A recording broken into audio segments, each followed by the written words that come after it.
Hello students, welcome back to my channel.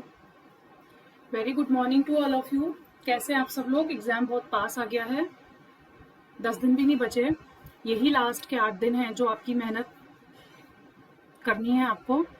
तो हम जो आज डिस्कस करने वाले हैं वो है, जैसा कि आपको दिखाई दे रहा है, यूटेट का लास्ट ईयर का क्वेश्चन पेपर, मैथ्स का सेकंड पेपर. ठीक है, तो इससे आपको आइडिया लग जाएगा कि लेटेस्ट किस तरह से लास्ट ईयर क्वेश्चन पेपर बनकर आया था. तो आज हम डिस्कस करेंगे क्वेश्चन पेपर 2023. क्वेश्चन पेपर 2023 में हम डिस्कस करने वाले हैं आज फ्रॉम द फर्स्ट क्वेश्चन. चलिए स्टार्ट करते हैं हम अपनी वीडियो. टाइम ज़्यादा मैं आपका नहीं लूँगी, एग्ज़ाम पास है तो टाइम बहुत ज़्यादा कीमती है इस समय आप लोगों का. क्वेश्चन नंबर फर्स्ट देखिए. क्वेश्चन नंबर फर्स्ट है, असर्शन और रीजन का क्वेश्चन है. In the classroom boys have the potential to perform much better than the girls in mathematics.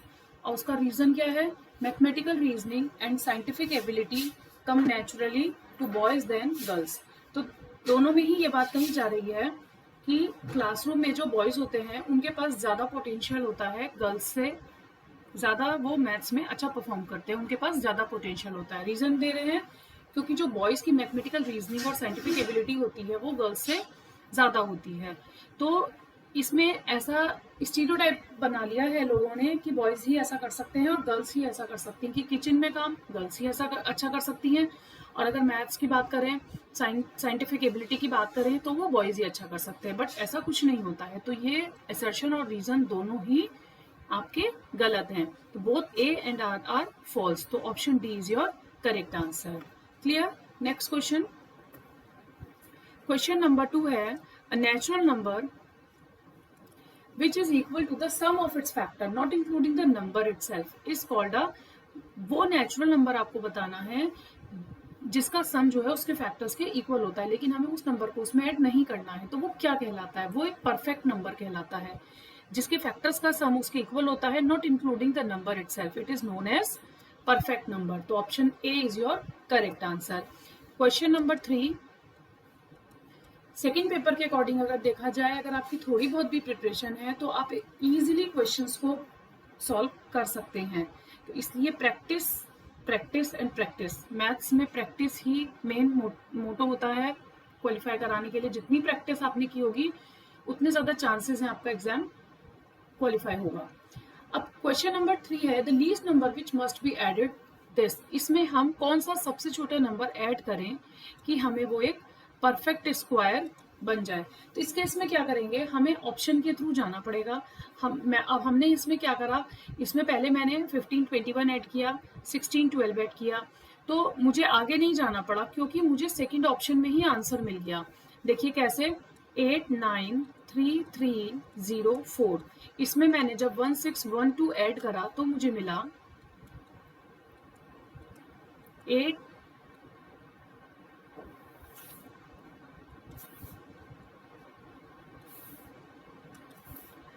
9 8. ठीक है, ये मिला हमें ऐड करके. अब हम क्या करेंगे, 8 9 4 9 1 6 का स्क्वायर करके देख लीजिए, स्क्वायर रूट निकाल कर देख लीजिए कैसे निकालते हैं स्क्वायर रूट. ये तो बेसिक है, आपको पता होगा. पेयर बना लेंगे पहले, 9 9 ज़ा 81, इसको माइनस करेंगे 8. अब एक पेयर ऊपर से उतार लेंगे, 9 एंड 9 18. अब 18 में किससे मल्टीप्लाई करें कि 849 चला जाए, इसमें हम मल्टीप्लाई करेंगे 4 से. देखिए क्या आएगा, 4 से मल्टीप्लाई करेंगे, एक 4 ऊपर और एक 4 नीचे. इसी तरीके से तो करते हैं जब स्क्वायर रूट निकालते हैं इस मेथड से. 736. तो यहाँ आ जाएगा 4, यहाँ भी आ जाएगा 4 और यहाँ आ जाएगा 736. अब इसमें से इसे माइनस कर दीजिए, आपको मिल जाएगा 113. ऊपर से 16 उतार लीजिए. अब 114 में ये 4 ऐड कर देंगे तो 188 हो गया. अब 188 में जब आप 6 से मल्टीप्लाई करेंगे, 188 और 6 ऊपर और 6 नीचे मल्टीप्लाई करेंगे तो आपको आंसर मिलेगा 11316. तो ये क्या बन गया, एक 946 का परफेक्ट स्क्वायर. मीन्स जब हम 89 33 04 में 1612 को ऐड करेंगे तो हमें एक परफेक्ट स्क्वायर मिल जाएगा।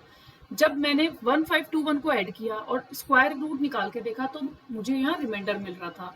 सेकंड ऑप्शन में मुझे आंसर मिल गया तो मैं थर्ड और फोर्थ आंसर को सॉल्व नहीं करूंगी, सेकंड ऑप्शन पर ही रुक जाऊंगी। ठीक है, तो इस तरीके से ऑप्शन के थ्रू भी आप क्वेश्चन को सॉल्व कर सकते हैं। नेक्स्ट क्वेश्चन, क्वेश्चन नंबर 4 है, how many packets of 1/16 kilogram sugar can be made from 3 whole 1/4 kilogram of sugar. कितने पैकेट्स बनाए जा सकते हैं? तो क्या करना होगा, इतने किलोग्राम शुगर के पैकेट बनाने के लिए टोटल इतने हैं, तो टोटल से जो नीचे आपको दिया गया है 3 होल 1/4 को डिवाइड कर देंगे।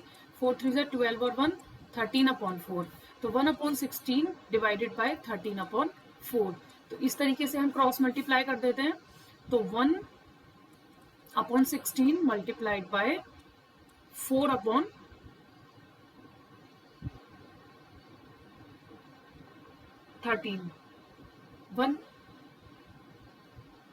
13/4, मिस्टेक हुई है, 13/4। उसमें पूछा जा रहा है कि मेड फ्रॉम, इससे 1/16 किलोग्राम के कितने पैकेट्स बनाए जा सकते हैं, तो 13/4 डिवाइडेड बाय 1/16। अब हम ऐसे इस तरीके से इसकी मल्टीप्लिकेशन करेंगे, तो 13/4 मल्टीप्लाइड बाय 16/1, 4 4 ज़ा 16 और 13 4 ज़ा 52। तो कितने पैकेट्स हम बना सकते हैं, 52। तो 52 इज योर करेक्ट आंसर। ठीक है, नेक्स्ट क्वेश्चन। अब देखिए ये क्वेश्चन बिल्कुल बेसिक था, इसमें आपको क्या करना है, जस्ट डेसिमल लगाइए। 11/10 मीन्स 1/1 प्लस नीचे जितने जीरोज हैं हम उतने ऊपर डेसिमल, उतनी डिजिट के बाद डेसिमल लगा रहे हैं और लिख रहे हैं, यही तो आएगा। ठीक है, अब इन सबको ऐड कर दीजिए। अब जब आप इन सबको ऐड करेंगे तो आपको आंसर क्या मिल जाएगा, 2.3321। देखिए ऐड करके देख लीजिए, 1 में आपने 1.1 ऐड करा तो 2.1 आया, प्लस 0.11 में 0.011 ऐड करेंगे तो क्या आया, 0.121, 0.121 प्लस 0.0011। अब 2.1 में इसे ऐड कर दीजिए तो 2.221 प्लस 0.0011। तो 2.221 में आपने ऐड करा 0.0011, तो 2.3321।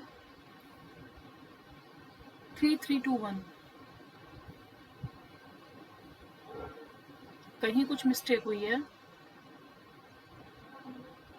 एक बार फिर से हम रीचेक कर लेते हैं। चलिए कहाँ मिस्टेक हुई है, सबको एक साथ ऐड कर लेते हैं ताकि कैलकुलेशन में इस तरीके से एग्जाम में, आपके साथ भी एग्जाम में हो सकता है, इसीलिए मैं आपको बोल रही हूँ कि आप बार बार कैलकुलेशन करते रहिए। कैलकुलेशन जितनी ज़्यादा करेंगे उतना अच्छे से। अब एक साथ हम ऐड कर लेते हैं। चलिए 1.00 लिख लीजिए इसको, सेकंड में है 1.1, नेक्स्ट है 0.11, फिर है 0.011, फिर है 0.0011। ऐड करके क्या आएगा, 1.2221, 1.2221, 2.2221, 33। कहीं कुछ मिस्टेक हो रही है, 2.22।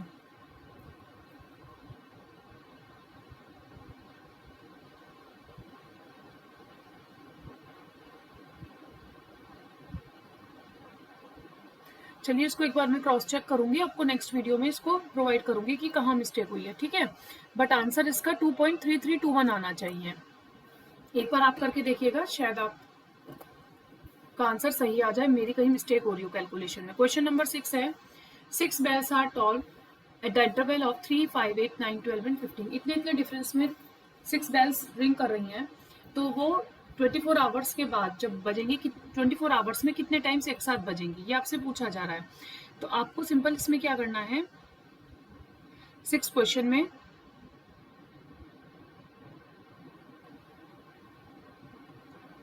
3 5, 8, 9, 12, 15 इनका एलसीएम ले लीजिए। और जब आप इनका एलसीएम लेंगे तो 360 आएगा। मैं आपको करके दिखा देती हूँ। 3 टाइम्स ले लिया है मैंने, पहले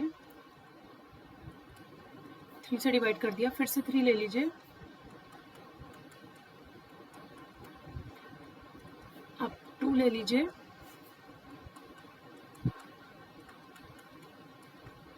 फिर से 2 ले लेंगे, फिर से 2 टाइम्स जाएगा, 5 टाइम्स, सारे 1 हो जाएंगे। ठीक है, अब इनकी मल्टीप्लीकेशन करिए। 3 3 ज़ा 9, 2 ज़ा 18, 18 2 ज़ा 36, 36 5 2 ज़ा 10, 36 10 ज़ा 360। तो एलसीएम कितना आ गया? 360। अब टोटल हमारे पास हुआ 360। ये किस में आया है? आपका सेकेंड्स में। ठीक है, आंसर किस में निकालना है? आवर्स में। तो 360 सेकेंड्स आया है, इसको आवर में आप चेंज करेंगे तो क्या आएगा? 360 को आपको डिवाइड करना पड़ेगा 3600 से, क्योंकि 1 आवर में कितने सेकेंड्स होते हैं? 3600। तो 300 सेकेंड में कितने हो जाएंगे? 360 डिवाइडेड बाय 3600, तो 1/10 आ गया। अब 1/10 है, 24 आवर्स में पूछा जा रहा है, तो 24 डिवाइडेड बाय 1/10, 10 ऊपर चला जाएगा, तो 24 मल्टीप्लाइड बाय 10 इक्वल्स टू 240। तो कितने टाइम्स साथ में बजेंगी 24 आवर्स में बेल्स? 240 टाइम्स। तो it's your correct answer. Next question, question number 7 है, the smallest 5 digit number exactly divisible by. तो आपको क्या करना पड़ेगा इस केस में? स्मॉलेस्ट नंबर पूछा जा रहा है, इट मीन्स लीस्ट कॉमन, तो आपको इनका एलसीएम निकालना पड़ेगा 6, 7, 8, 9 एंड 10 का। तो सब आप एलसीएम भी निकाल सकते हैं और आप ये भी देख सकते हैं इसमें से सबसे छोटा नंबर कौन सा है जो इन सब डिजिट से डिविजिबल हो। तो आपको डिविजिबिलिटी अगर रूल नहीं पता है तो आप जाइए मेरे चैनल पे, सारे डिविजिबिलिटी रूल मैंने आपको करा रखे हैं, तो उससे भी आप आइडिया लगा सकते हैं। देखिए 10 के लिए सबसे पहले क्या होना चाहिए? लास्ट में वंस के प्लेस पे 0 होना चाहिए, तो यहाँ 0 नहीं है, तो ये ऑप्शन तो कट हो गया, तो आपका 7 का सी ऑप्शन नहीं है। अब इन तीनों में 9, 6 की डिविजिबिलिटी क्या होती है? जो 2 और 3 दोनों से डिविजिबल हो। ये 2 और 3 दोनों से डिविजिबल है, ये भी डिविजिबल है, ये 3 से डिविजिबल नहीं है, क्योंकि जब आप इन सबको ऐड करेंगे 5 और 4 9 और 1 10, जो कि 3 से डिविजिबल नहीं है, तो ये ऑप्शन भी कट हो गया। अब हम 8 की डिविजिबिलिटी चेक करें या 9 की? 9 की डिविजिबिलिटी चेक करने के लिए 9 से इसको डिवाइड करके देख लीजिए। ठीक है, या सिंपल एलसीएम आप लेंगे तो भी आपको आंसर मिल जाएगा। तो आपने क्या करा? 9 से 10080 को डिवाइड किया,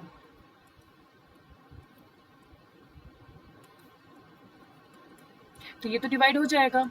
अब ऐसे ही 9 से आप 25200 को डिवाइड करके देख लीजिए,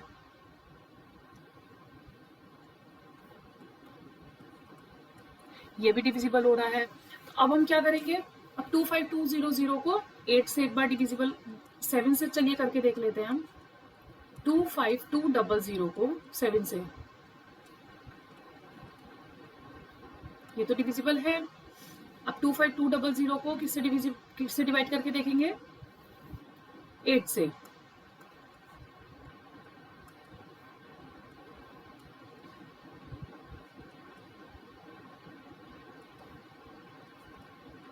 तो इट मीन्स ये दोनों ही डिजिट डिवाइड हो रही है सारी ही डिजिट से। आपसे पूछा क्या जा रहा है? स्मॉलेस्ट, तो इट मीन्स इन दोनों में स्मॉलेस्ट क्या है? ए।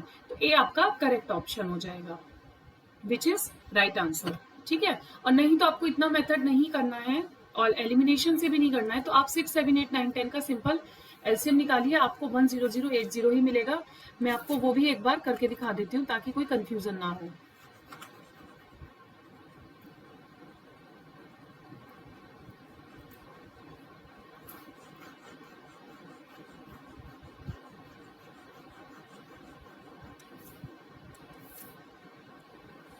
टू से ले लीजिए,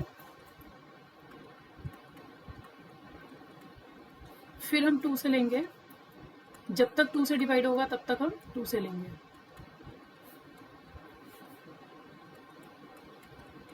अब हम 3 लेंगे,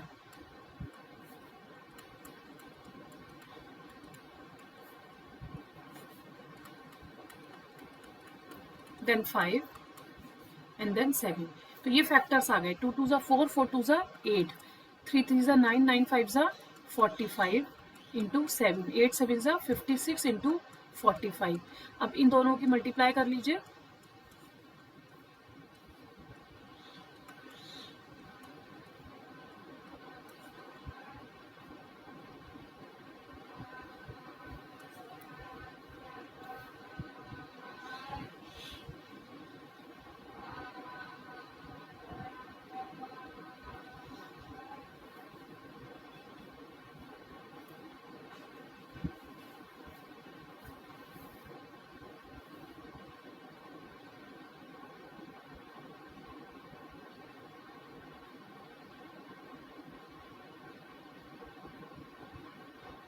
टू 2520 आ रहा है इसका आंसर।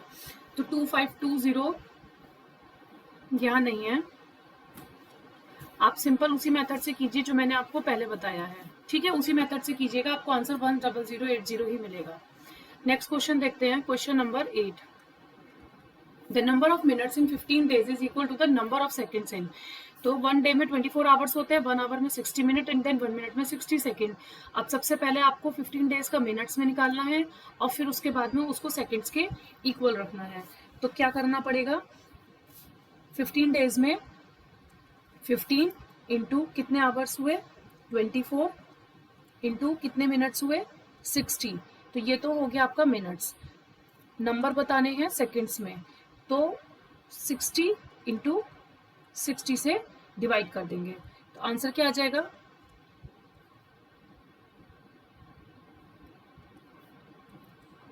6 आवर्स। आंसर आया 6 आवर्स। आज के दो क्वेश्चन में जो थोड़ा सा कंफ्यूजन है और कैलकुलेशन में कुछ मिस्टेक हो रही है, मैं एक बार उनको रीचेक करूंगी, फिर आपको दोबारा से आपके साथ डिस्कस करूंगी। अभी आप उसको छोड़ दीजिएगा। अगर आपसे हो जाता है, आपको पता चलता है कि मेरी कैलकुलेशन कहाँ मिस्टेक हो रही है, लेट मी नो, मुझे बताइएगा कमेंट सेक्शन में कि आपकी मैम मिस्टेक यहाँ थी, ठीक है, ताकि मुझे भी क्लियर हो कि मैं कहाँ मिस्टेक कर रही हूँ। Sonu has 5 dozen toffee. Sonu के पास 5 डजन टॉफीज है। 1 डजन में कितनी होती हैं 12। तो 5 डजन में कितनी हुई 12 इंटू 5, तो कितनी टॉफीज हो गई उसके पास 60, ठीक है। तो अब उसने 1/3 जो है अमित को दे दी, 1/3 ऑफ 60 अमित को दे दी, मीन्स 20 टॉफीज अमित को दे दी। देन अमिता को दी उसने 2/5 इंटू 60, 24 अमिता को दे दी। अब उसके बाद उसने हामिदास को दी कितनी 1/12 इंटू 60, 5। कितनी दे दी उसने टोटल सबको 49 उसने दे दी। अब पूछा जा रहा है कि सोनू के पास कितनी बची, तो 60 उसके पास थी, 49 उसने दे दी, तो उसके पास कितनी बची 11। तो 11 is your correct answer. Clear. आज जो हमारे 2 क्वेश्चन में कुछ प्रॉब्लम आ रही है वो मैं एक बार रीचेक करूंगी और आप भी बताइए कि कहाँ मिस्टेक हो रही है, अगर आपको मिस्टेक पकड़ में आती है तो। अदरवाइज मैं भी देखती हूँ कहाँ मिस्टेक हो रही है। 9 क्वेश्चन हम डिस्कस करते हैं, 10 क्वेश्चन से हम जो है नेक्स्ट वीडियो में कवर करेंगे, क्योंकि वो एक आपका डीआई की तरह है, उस पर 3 क्वेश्चन बेस हैं, थोड़ी सी कैलकुलेशन है उसमें, तो वीडियो लंबी हो जाएगी, इसलिए हम 10th क्वेश्चन से अपनी नेक्स्ट वीडियो में डिस्कस करेंगे। वीडियोस पसंद आ रही हो तो लाइक शेयर सब्सक्राइब करना मत भूलिए। Thank you for watching.